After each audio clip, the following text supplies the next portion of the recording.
Oke, izin mulai presentasinya. Assalamualaikum warahmatullahi wabarakatuh. Yang terhormat kepada dosen pengampu mata kuliah Statistika, Ibu Ria Rahmanida, SPD MPD. Saya beserta kelompok saya akan menyajikan materi karakteristik, kelebihan, dan kekurangan ukuran pemusatan dan ukuran letak. Sebelum itu, saya dan teman-teman saya akan memperkenalkan diri masing-masing.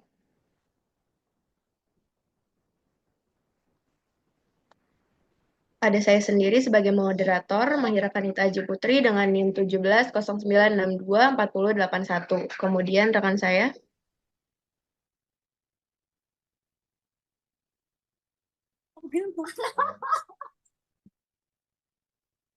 Saya Jonathan Emmanuel Tierna dengan NIM 1709624072. Saya Zaskia Mustika Meka dengan NIM 1709624061.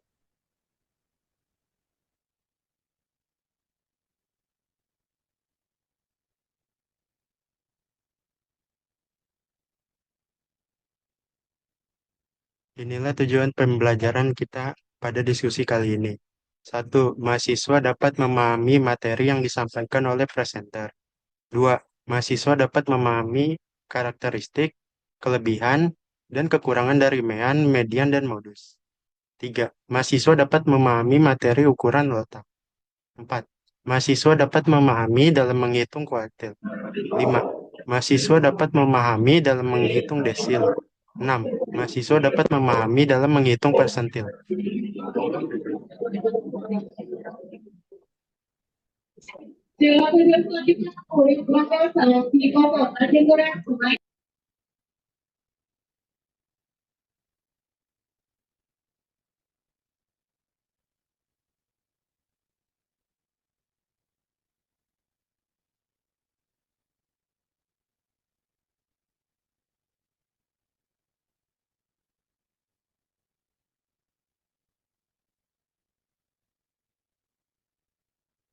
oke, materi yang pertama ada karakteristik, kelebihan, dan kekurangan ukuran pemusatan.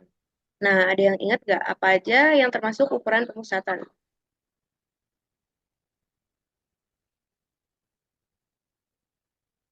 Boleh, Naura? Mean, median, modus. Ya, benar banget. Makasih, Naura. Boleh dilanjut?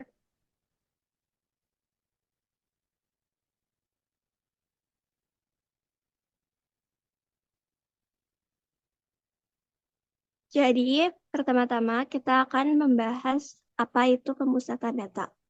Pemusatan data menggambarkan letak data pada garis bilangan dan terdiri dari 3 ukuran utama, yaitu modus, median, dan rata-rata. Next slide. Seperti yang telah dijelaskan kelompok sebelumnya, modus adalah nilai yang paling sering muncul dalam suatu set data. Modus memiliki beberapa karakteristik. Yang pertama, modus dilambangkan dengan mo.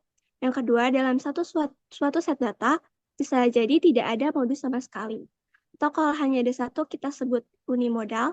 Kalau ada dua modus, kita sebut bimodal. Kalau ada tiga, disebut trimodal. Dan bisa juga lebih dari itu yang disebut dengan multimodal. Yang ketiga, alat deskripsi yang tepat namun kasar. Artinya, modus bisa digunakan untuk menggambarkan nilai yang umum atau sering terjadi, tapi tidak memberikan detail menyeluruh mengenai seluruh sebaran data. Yang keempat, sesuai untuk kasus tipikal atau kejadian populer. Modus bermanfaat ketika kita ingin mengetahui data yang paling sering terjadi seperti produk terlaris atau jawaban terbanyak dalam survei. Next slide.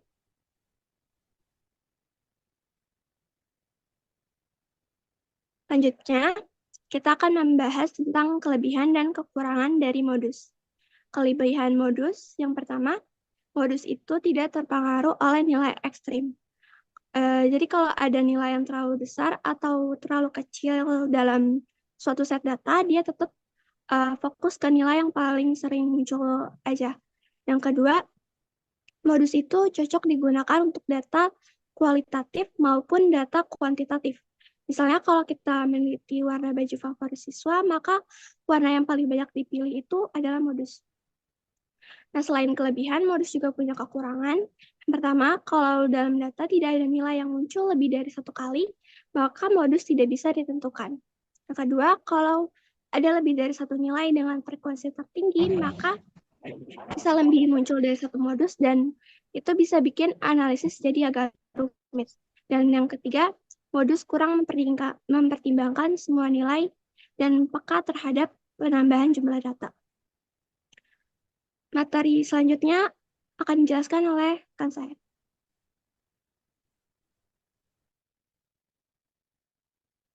Selanjutnya ada karakteristik median.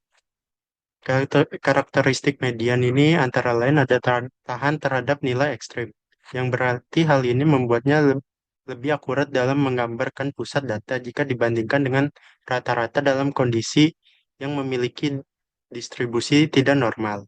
Yang kedua adalah memisahkan data menjadi dua bagian yang sama. Median membagi data yang telah diurutkan ke dalam dua kelompok yang jumlahnya sama. Setengah data berada di bawah median dan setengah lainnya berada di atas median. Yang ketiga ada sederhana untuk dihitung pada data terurut. Eh, Jika data sudah diurutkan, median mudah ditentukan. Pada jumlah data ganjil, median adalah nilai tengah. Jika jumlah data genap, median adalah rata-rata dari dua nilai tengah. Yang terakhir ada tidak memerlukan semua data kuantitatif.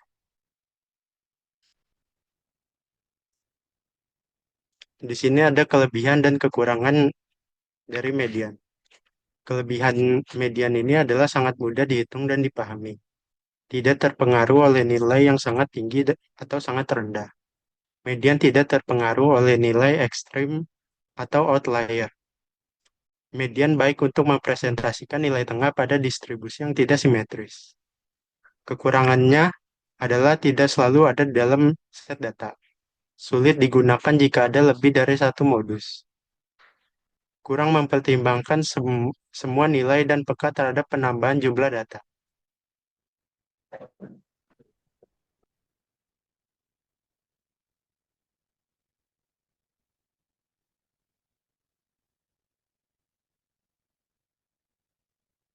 Oke, di sini ada karakteristik MEAN.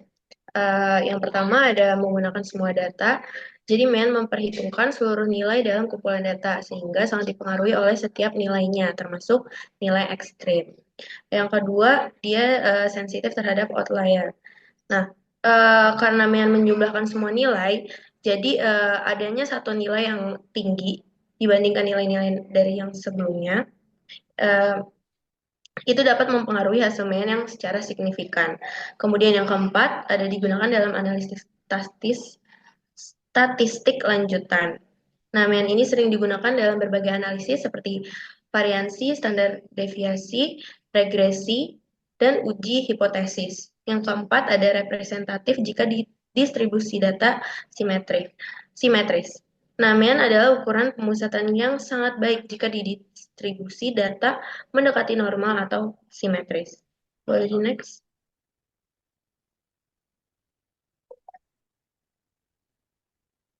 Kemudian di sini ada kelebihan dan kekurangannya. Yang pertama, kelebihan MEAN yaitu menggunakan semua data komprehensif yang sudah dijelaskan tadi. Yang kedua, ada mudah dihitung dan digunakan dalam analisis statistik.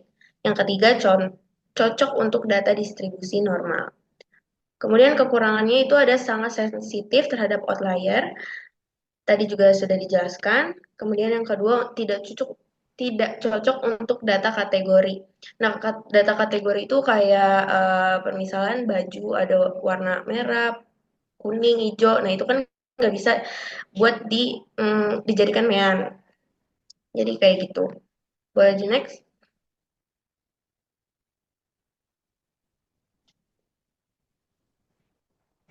Kemudian di sini kita membahas materi yang kedua yaitu ukuran letak. Nah, suatu metode untuk menentukan posisi relatif suatu data terhadap keseluruhan data. Artinya, ukuran ini menunjukkan di mana letak suatu nilai berada dalam distribusi data.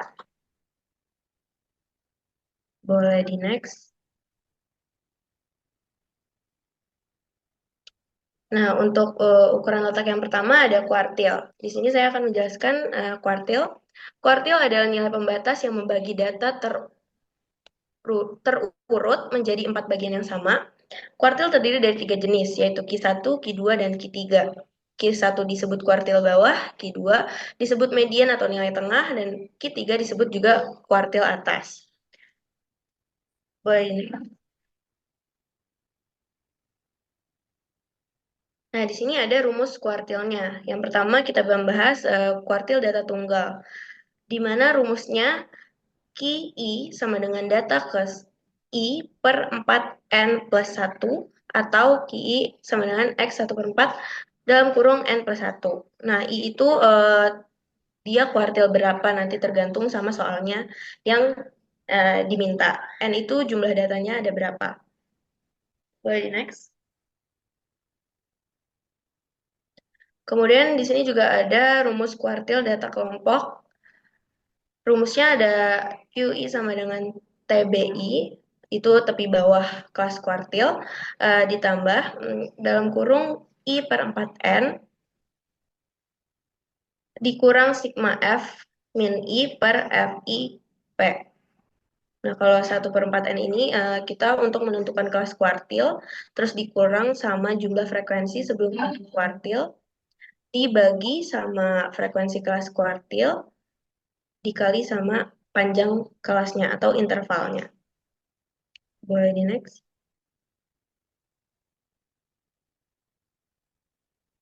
Nah, di sini ada contoh soal data tunggalnya.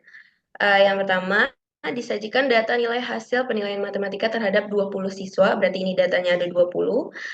Sebagai berikut, ini bisa dilihat ada angka-angkanya. Nah, ini yang udah diurutin dari terkecil ke terbesar. Diklik lagi. Nah, ini pertama-tama kita mencari kuartil Q1 dulu. Rumusnya tadi 1 per 4.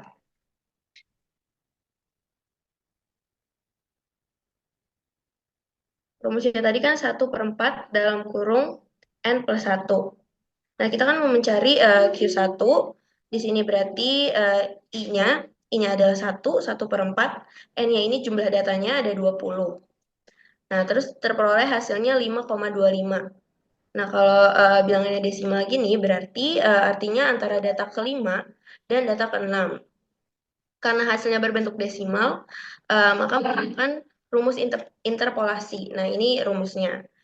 QI sama dengan XA plus 0, B dalam kurung XA1 min XA. Ini harusnya gede nih X-nya. Nah, untuk masukin rumusnya, tinggal XA-nya ini data ke-5. Masukin data ke-5. Data ke-5 ini kita hitung dari 18 ke yang 5. 18, 32, 32, 32, 32. Nah, ini kan data ke-5 32. Nah, masukin di sini 32 plus 0 komanya itu dari yang 5,25. Nah, berarti 0,25. Masukin di sini dalam kurung XA1 itu data ke-6-nya. Nah, data ke-6-nya kan 34. Nah, jadi kita masukin 34 dikurang 32 sama dengan 32 plus 0,5. Jadi hasilnya 32,5. Boleh di next.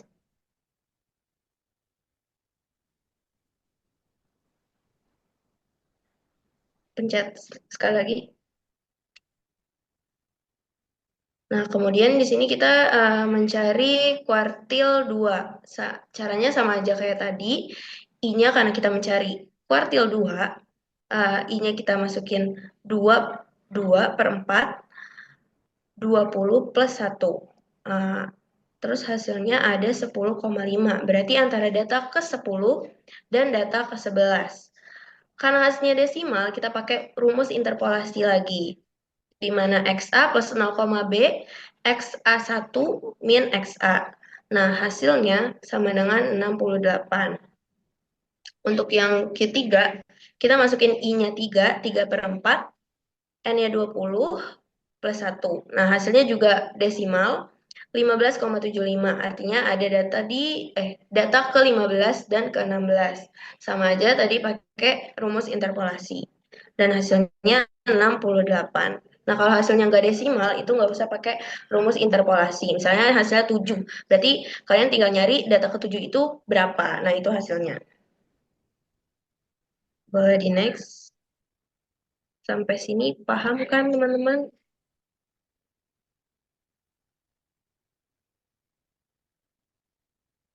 Kemudian di sini ada kuartil data kelompok.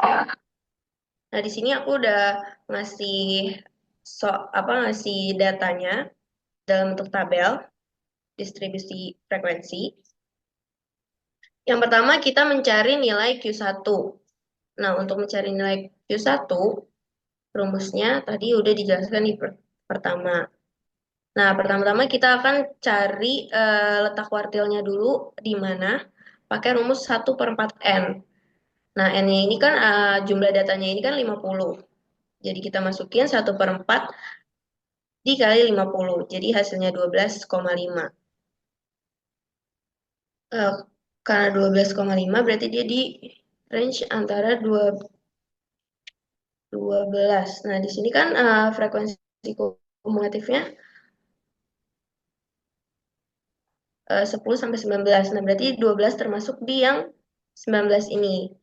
43 sampai 48.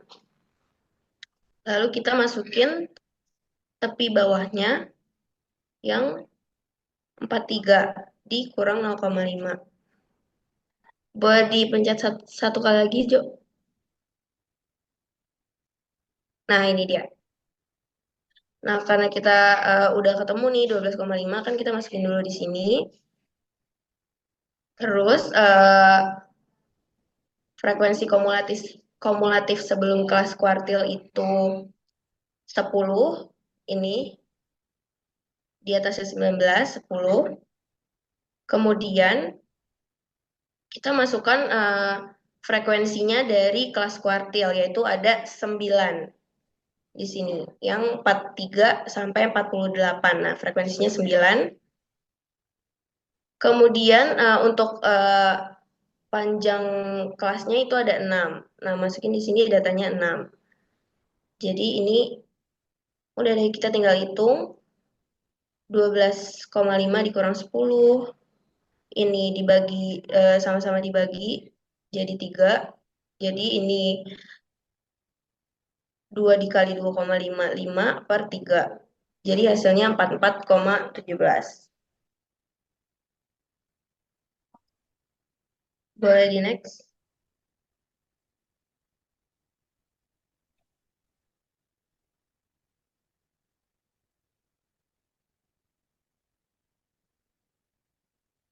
Untuk yang kuartil 2 sama aja kayak tadi, cuma ini diganti jadi 2/4 karena kita nyari kuartil 2.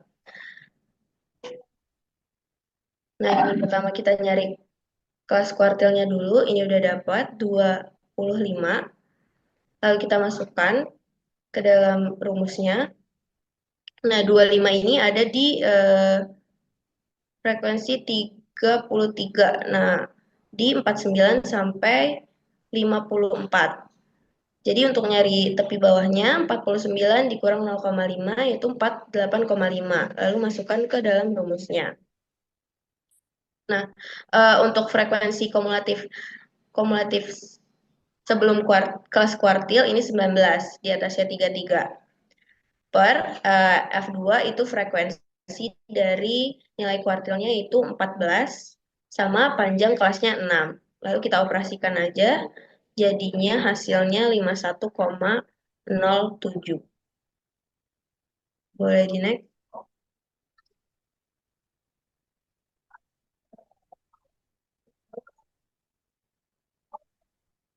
Sebenarnya ini selebihnya juga sama aja, karena kita nyari kuartil 3, jadi ini I/4-nya ini kita ganti jadi 3/4N. Di sini kita nyari dulu kelas kuartilnya lagi, jadi 37,5 dapat hasilnya. Lalu kita masukin 37,5, ini masuk di frekuensi ke yang 55 sampai 60.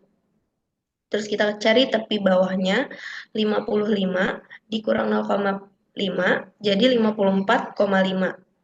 Untuk frekuensi sebelum kelas kuartil, itu di atasnya 43 ada 33. Per frekuensinya 10, terus panjang interval kelasnya 6. Terus kita operasiin lagi, jadi hasilnya 57,2. Boleh di next. Selanjutnya dijelaskan oleh Zaskia. Iya, selanjutnya kita akan membahas tentang desil. Desil adalah salah satu ukuran letak, yaitu suatu cara untuk mengetahui posisi relatif suatu nilai terhadap seluruh kumpulan data. Kalau sebelumnya kuartil membagi data menjadi 4 bagian, maka desil membagi data menjadi 10 bagian yang sama besar. Desil ini dilambangkan dengan huruf D, dan karena dibagi jadi 10, maka desilnya ini ada 9. Jadi D1, D2, sampai D9. Boleh next?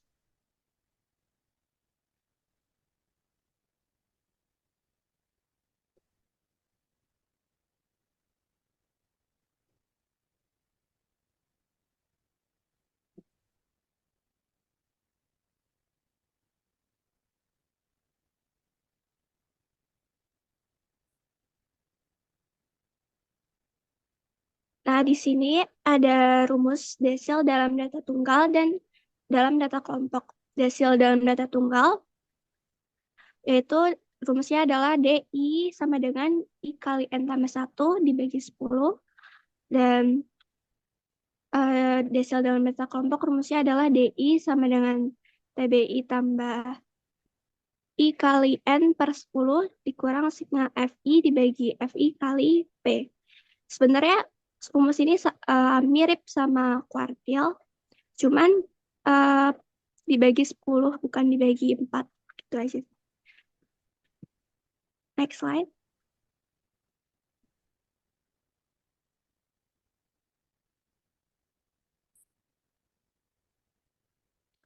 Langsung ke contoh soalnya.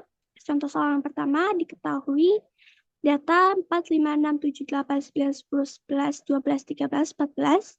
Tentukan nilai desil kelima atau D5 dari data tersebut. Langkah yang pertama, urutin data kalau misalnya data tersebut acak. Terus kita mengetahui jumlah datanya di sini 11, N-nya sama dengan 11.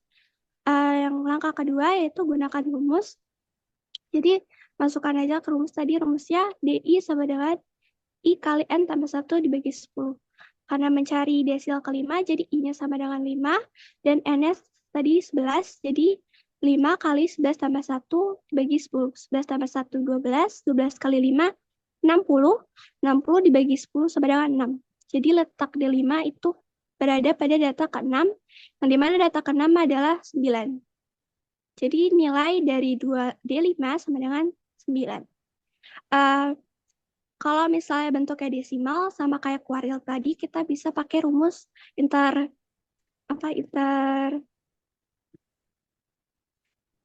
interpolasi dan bisa gunakan rumus itu saja. Next slide.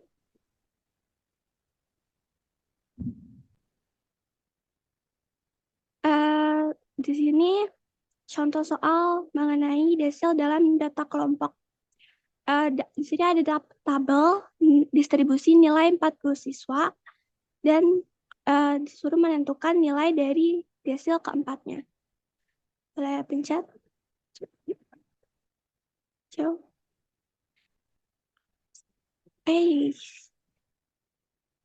Nah, angka pertamanya hitung jumlah datanya, udah ketahui tadi jumlah datanya 40, sebenarnya nggak perlu dihitung lagi. Angka keduanya, cari posisi desilnya pakai rumus I kali N per 10. I-nya tadi kita mencari desil keempat, jadi I sama dengan 4, N-nya 40, jadi 4 kali 40, 160, dibagi 10 sama dengan 16. Jadi kita perlu mencari kelas yang memuat data ke-16. Next slide.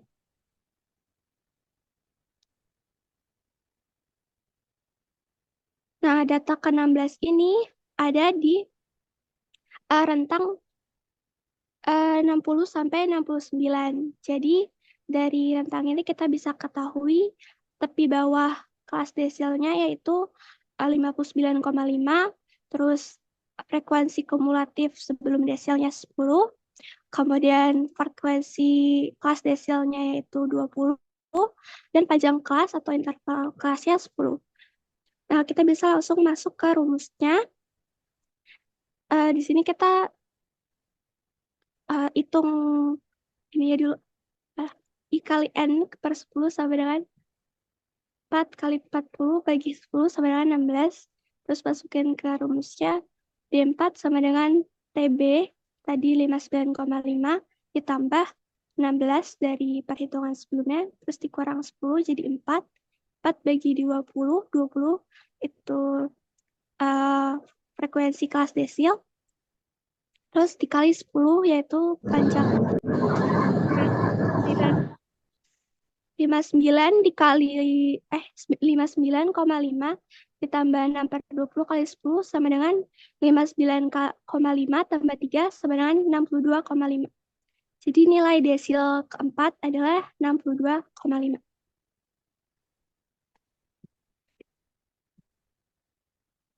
Selanjutnya akan dijelaskan oleh Jonathan. Yang terakhir ada ukuran letak persentil.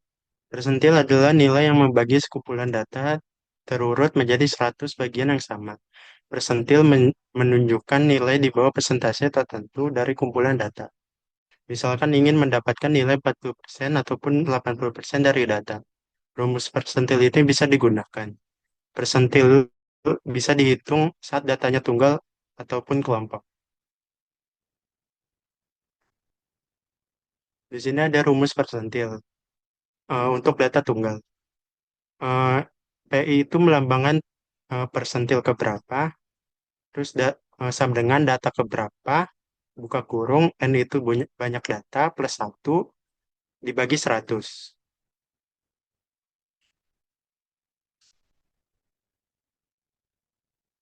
Nah, di sini ada rumus persentil data kelompok. Di sini kita harus cari tahu dulu letak persentilnya. Misalkan ini PI, I itu persentil yang kita cari, jadi I per 100 dikali N. N itu jumlah data. Lalu kita bisa masukkan rumus yang di sebelah kiri. Persentil keberapa sama dengan tepi bawah interval dikurang 0,5 tambah ini yang tadi, hitungan yang tadi bisa dimasukin langsung ke sini. Terus dikurang sigma F itu frekuensi kumulatif sebelum interval tersebut. Terus dikali P. P itu panjang kelas. Dibagi FI itu frekuensi intervalnya.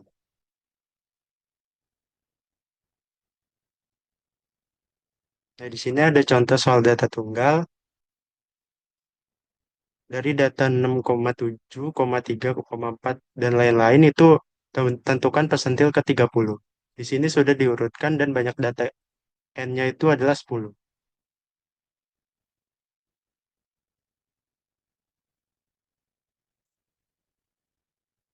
Nah, jadi kita bisa masukin rumus yang eh, persentil data tunggal tadi, yaitu data ke berapa dikali N ini jumlah data plus 1 dibagi 100.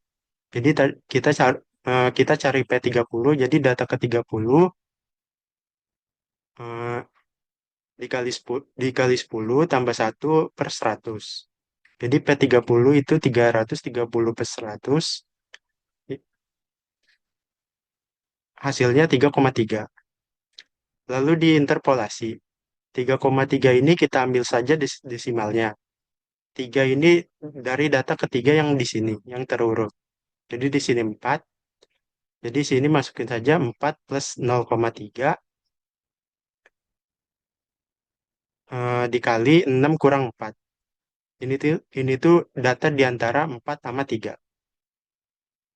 Jadi P30 ini 4 plus 0,3 dikali 6, dikali 2. Sama dengan 4 ditambah 0,6 sama dengan 4,6. Jadi P30 itu tepatnya itu ada di 4,6.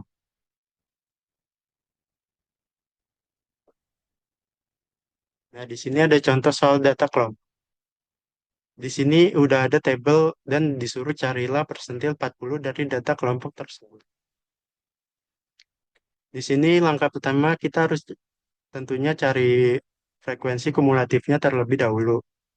Dari ini sejajar, terus 2 ditambah 8, 10, 10 tambah 9, dan selanjutnya. Lalu kita harus cari letak persentil yang kita akan hitung.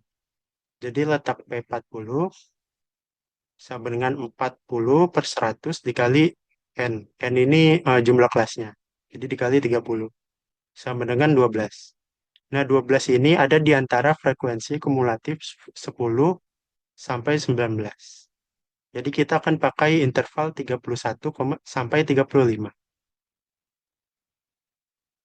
Lalu lanjut dimasukkan ke rumus selanjutnya, yaitu interval kelas dikurang 0,5 TB, itu 31 kurang 0,5 jadi 30,5 plus ini yang tadi bisa langsung dimasukkan saja 12 dikurang N itu dikurang frekuensi kumulatif sebelumnya yaitu 10. Nah, dikali ini panjang kelas. Terus dibagi frekuensi interval di sini. Jadi 30,5 plus yang tadi 0, eh, dikurang 10 dikali 5 dibagi 9. Selanjutnya 30,5 plus 12 kurang 10 dikali 5 dibagi 9. Selanjutnya 30,5 ditambah 2 per 9 dikali 5. Sama dengan 30,5 sama dengan eh, plus 1,11 jadilah 31,61. Jadilah persentil 40 itu 31,61.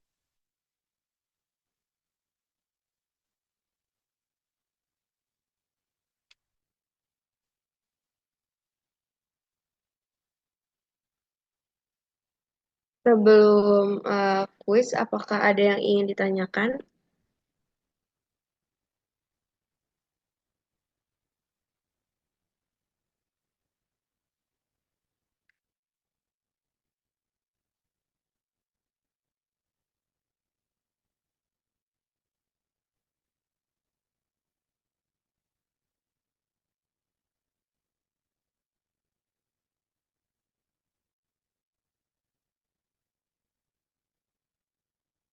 Kalau nggak ada yang mau bertanya, berarti kita mulai kuis aja ya lewat Kahoot.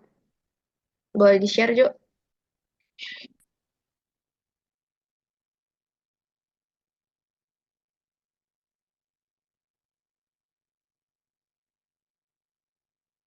Boleh langsung masuk masuk aja ya.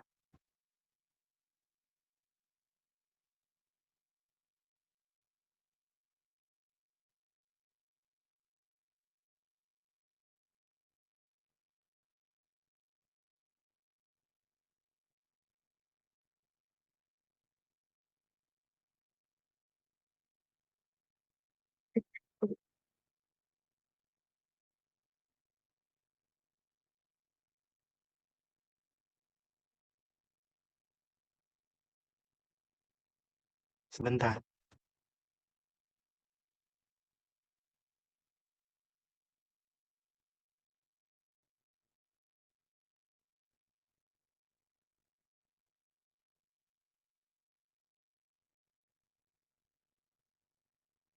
Apakah sudah terlihat? Udah, Jo. Makasih.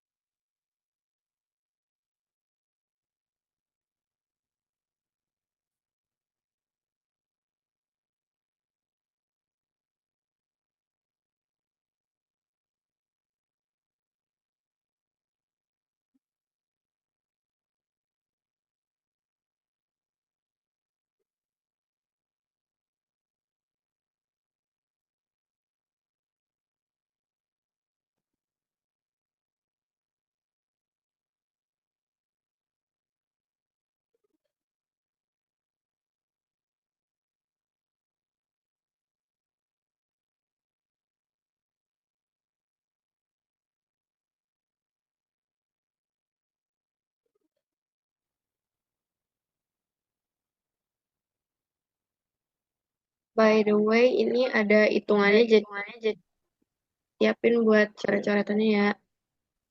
Masih.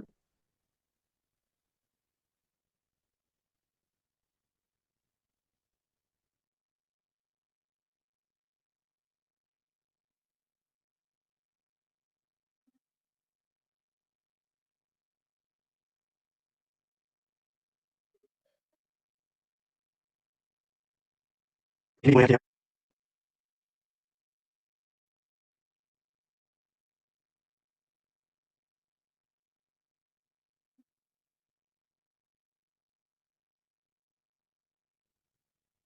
Gue mulai ya.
Baik, pertanyaan ketiga.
Pertanyaan selanjutnya.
Baik, pertanyaan selanjutnya.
Oke, pertanyaan terakhir.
Oke, selamat buat Siva yang ada di peringkat satu.